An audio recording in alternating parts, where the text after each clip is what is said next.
Hi అండి. అందరూ ఎలా ఉన్నారు? బాగున్నారా? అందరూ బాగుండాలి, ఆరోగ్యంగా ఉండాలని కోరుకుంటున్నాను. మేము కూడా చాలా చాలా బాగున్నామండి. Welcome back to Bhavani Dashri vlog. మన ఛానల్ ఫస్ట్ టైం చూస్తున్నట్లయితే తప్పకుండా ఛానల్ని సబ్స్క్రైబ్ చేసుకోండి. అలాగే ఈ వ్లాగ్ మీకు నచ్చినట్లయితే లైక్ చేయండి, షేర్ చేయండి, కామెంట్ చేయండి.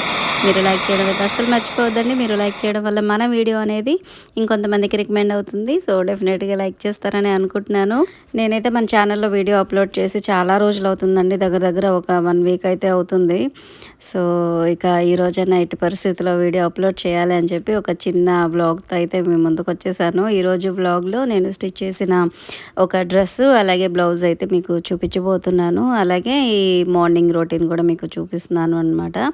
సో ఇది వచ్చేసి మార్నింగ్ మాకు లంచ్లోకి నేను మునక్కాయ పప్పు అయితే చేశాను. ఈ మునక్కాయలు వచ్చేసి లాస్ట్ టైం నేను నెల్లూరు వెళ్ళినప్పుడు తీసుకొచ్చిన మునక్కాయలు అనమాట.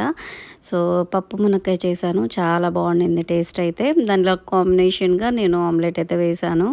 సో నేను డ్రెస్ చూపిస్తాను కదా, సో ఆ డ్రెస్ వచ్చేసి ఇదేనండి. సో పైన వైపు అయితే గ్రే కలర్ క్లాత్ ఉంటుంది కదా, దాని మీద మిర్రర్ వర్క్ వచ్చింది యోక్ పార్ట్లో. అలాగే హ్యాండ్స్కి కూడా సేమ్ క్లాత్ ఇచ్చేసాను. ఆ హ్యాండ్స్ కూడా ఫిష్ కట్ మోడల్ ఇచ్చాను. సో కింద అయితే ఇలా కాంట్రాస్ట్ కలర్ అంటే గ్రేకి పింక్ కలర్ అనేది కాంబినేషన్ చాలా బాగుంటుంది కదా.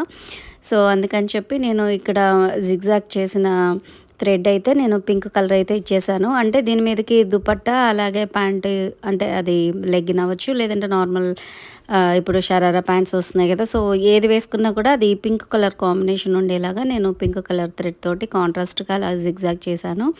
అలాగే లోపల వైపు అంతా కూడా ఎక్కడ కూడా మనకి క్లాత్ అనేది టచ్ అవ్వకుండా అంటే స్మూత్గా ఉండడానికి నేను ఓవర్లాక్ చేసేసాను. ఇక్కడ హ్యాండ్స్ చూస్తున్నారు కదా, ఫిష్ కట్ మోడల్ అయితే ఇచ్చేసానండి. అలాగే నెక్ వచ్చేసి నేను లాస్ట్ టైం స్టిచ్ చేసుకున్న డ్రెస్కి ఎలాగైతే నెక్ పెట్టానో సో సేమ్ అదే పెట్టేసాను అనమాట. నాకు ఆ నెక్ అనేది చాలా బాగా నచ్చింది. సో ఇక బ్యాక్ సైడ్ వచ్చేసి నేను పైన వైపు అలాగే కింద అంతా కూడా సేమ్ ఫ్యాబ్రిక్ ఉండేలాగా స్టిచ్ చేసేసాను. ఫ్రంట్ పార్ట్లో మాత్రమే మిర్రర్ వర్క్ క్లాత్ అయితే యాడ్ చేశానండి. అలాగే హ్యాండ్స్కి కూడా అదే క్లాత్ యూస్ చేశాను. సో ఓవరాల్గా డ్రెస్ అయితే ఇదండి. ఈ గ్రే కలర్ డ్రెస్ మీకు ఎలా అనిపించిందో నాకు తప్పకుండా కామెంట్ చేయండి. అలాగే బ్లౌజ్ కూడా చూపిస్తాను కదా, సో బ్లౌజ్ వచ్చేసి ఇదండి. ఈ బ్లౌజ్కి వచ్చేసి నేను ఫిష్ కట్ మోడల్ హ్యాండ్స్ అయితే ఇచ్చేసానండి. సో ఇక్కడ ఫినిషింగ్ చూసారు కదా ఎంత నీట్గా వచ్చిందో, నాకైతే చాలా బాగా నచ్చింది. దానికి తగ్గట్టు దీనికి ఇన్విజిబుల్ పైపింగ్ ఇవ్వడం వల్ల ఇంకా మంచి లుక్ అయితే వచ్చిందండి. అలాగే బ్యాక్ సైడ్ వచ్చేసి ఇది కటింగ్ అయితే స్క్వేర్ నెక్ కటింగ్ ఉంటుందండి. కాకపోతే ఈ కార్నర్స్ ఏవైతే ఉన్నాయో అవి రౌండ్గా వస్తాయి అనమాట. ఈ బ్లౌజ్లో వచ్చేసి గోల్డ్ కలర్ అనేది కొంచెం హైలైట్ అవుతుంది. సో అందుకని నేను గోల్డ్ కలర్ క్లాత్ తోటి ఇన్విజిబుల్ పైపింగ్ అయితే ఇచ్చేసానండి. సో మీరు ఇక్కడ చూస్తున్నారు కదా, నేను నెక్ మొత్తం కూడా ఇలా గోల్డ్ కలర్ క్లాత్ అయితే ఇచ్చేసాను. ఈ ఫిష్ కట్కి అంటే ఫిష్ కట్ మోడల్కి కూడా గోల్డ్ కలర్ క్లాత్ యూస్ చేశాను. అలాగే బ్యాక్ సైడ్ కూడా నేను పైపింగ్ ఇచ్చేసాను. ఈ బ్లౌజ్కి సంబంధించిన శారీ అయితే మీకు ఇక్కడ రైట్ సైడ్ చూపిస్తున్నాను కదా, సో అదనమాట. బ్లౌజు అలాగే శారీ రెండు కూడా సేమ్ కలర్ అండి. ఈ శారీకి వచ్చేసి ఇలా కట్ వర్క్ లాగా ఇచ్చారు. అలాగే మొత్తం ఆల్ ఓవర్ శారీ అంతా కూడా ఒక చిన్న థ్రెడ్ ఎంబ్రాయిడరీ లాగా ఇచ్చారనమాట.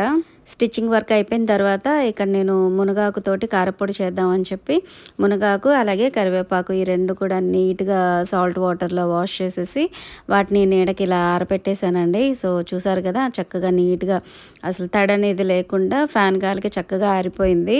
ఈ మునగాకు పొడిలో ఓన్లీ మునగాకే కాదండి, కరివేపాకు కూడా యాడ్ చేసుకోవాలి. సో ఈ మునగాకు పొడి కంప్లీట్ ప్రాసెస్ అనేది నేను ఆల్రెడీ మన ఛానల్లో వీడియో చేసి పెట్టున్నానండి. దానికి మంచి వ్యూస్ వచ్చాయి. సో ఒకసారి మీరు చూడకుండా ఉంటే తప్పకుండా చూడండి. ఇక్కడ వచ్చేసి నేను ఈ కరివేపాకు అలాగే మునగాకు ఈ రెండు కూడా కొంచెం ఆయిల్ వేసేసి ఫ్రై చేసుకుంటున్నాను. అంతకంటే ముందు కొద్దిగా ఆయిల్లో నేను ఈ మినపప్పు, పచ్చిశనగపప్పు, జీలకర్ర, వెల్లుల్లిపాయలు, ఇంకా నేను ఈసారి ఏం చేశానంటే కొద్దిగా నువ్వులు అలాగే ఇవి ఏంటి అవిసె గింజలు అంటారు కదా, సో అవి కూడా యాడ్ చేసి ఇలా ఫ్రై చేసేసుకున్నానండి. అవనేది జస్ట్ ఆప్షన్ అనమాట. అంటే నేను ఉన్నాయి కదా అని చెప్పి యాడ్ చేసుకున్నాను. సో అవి కంపల్సరీ యాడ్ చేయాలని అయితే లేదండి. సో నేనైతే అవి ఉన్నాయి కదా అని చెప్పి యాడ్ చేసేసాను. అలాగే ఎండుమిర్చి కూడా అందులోనే వేసేసి ఫ్రై చేసేసుకున్నాను అనమాట. సో అవి చల్లారాలని చెప్పి నేను పక్కన ప్లేట్లో పెట్టేసుకున్నాను. ఇక ఇక్కడ వచ్చేసి కరివేపాకు అలాగే మునగాకు అయితే ఫ్రై చేసుకుంటున్నాను. ఇది కూడా ఎలా ఫ్రై చేసుకోవాలంటే మరీ ఎక్కువగా అదేంటి హై ఫ్లేమ్లో పెట్టేసి అయితే ఫ్రై చేయకూడదండి. జస్ట్ మనకి సిమ్లో ఉంచేసి ఫ్రై చేసుకోవాలి. అది ఆరిపోయిన తర్వాత మనం దాన్ని ఇట్లా మ్యాష్ చేయగానే పొడి పొడిగా అయిపోవాలన్నమాట. సో అలా ఫ్రై చేసుకోవాలి. ఇవన్నీ ఫ్రై చేసేసి ఇక కారపొడి చేద్దాం అనే లోపు మా వారు ఇంట్లోకి సరుకులు అవి తీసుకుందాము అని చెప్పి మోడ్రన్ సూపర్ మార్కెట్కి అయితే తీసుకెళ్లారనమాట. సో ఇక్కడ నేను మా వారు అయితే మోడ్రన్ సూపర్ మార్కెట్కి అయితే వచ్చేసాము. సో నేను చాలాసార్లు మీకు చూపించాను కదండి, మేము గ్రోసరీస్కి ఇక్కడికే వస్తామనేసి. సో ఇక్కడైతే సరుకులు అవి కొన్ని తీసుకున్నాను. ఇక కొన్ని మా వారు అంటే మా అబ్బాయికి స్నాక్స్ అవి మా వారైతే తీసుకుంటున్నారనమాట. ఇంట్లోకి సరుకులతో పాటు నేను స్టిచ్చింగ్కి సంబంధించిన కొన్ని మెటీరియల్స్ కూడా తెచ్చుకుందాం అనుకున్నానండి. కాకపోతే మేము వెళ్ళడం లేట్ అవ్వడం వల్ల షాప్స్ అన్నీ కూడా క్లోజ్ చేసేసారనమాట. సో నాకు ఈ మెటీరియల్స్ ఏవి తీసుకోవడానికి అవ్వలేదు. సో ఈ మోడ్రన్ సూపర్ మార్కెట్ అంటే మనకి 10 వరకు ఓపెన్గానే ఉంటుంది కాబట్టి 9:30కి వెళ్ళినా సరే మనం ఈ సరుకులు అవి తెచ్చుకొని వచ్చేయచ్చు.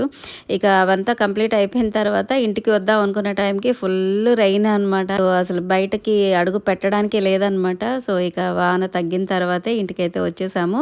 ఇక ఇంటికి వచ్చిన తర్వాత నేను ముందుగా ఈ కారపొడికి సంబంధించిన ఇవన్నీ కూడా ఫ్రై చేసి పెట్టుకున్నాను కదా. సో అవన్నీ కూడా ఒక 2-3 ట్రిప్పులు మిక్సీ పట్టేశాను అనమాట.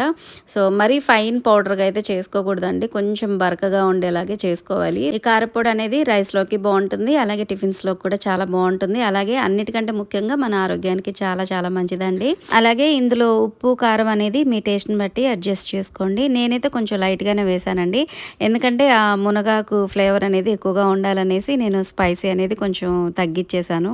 సో ఫ్రెండ్స్, ఈ వీడియో మీరు ఇక్కడి వరకు చూసారంటే తప్పకుండా మీకు నచ్చిందని అనుకుంటున్నానండి. మీకు నచ్చినట్లయితే డెఫినెట్గా లైక్ చేయండి, షేర్ చేయండి, కామెంట్ చేయండి. అలాగే మన ఛానల్ని సబ్స్క్రైబ్ చేసుకోవడం అయితే అస్సలు మర్చిపోవద్దు. మరొక మంచి వ్లాగ్తో మళ్ళీ కలుద్దాం. Keep watching Bhavani Dashri vlogs.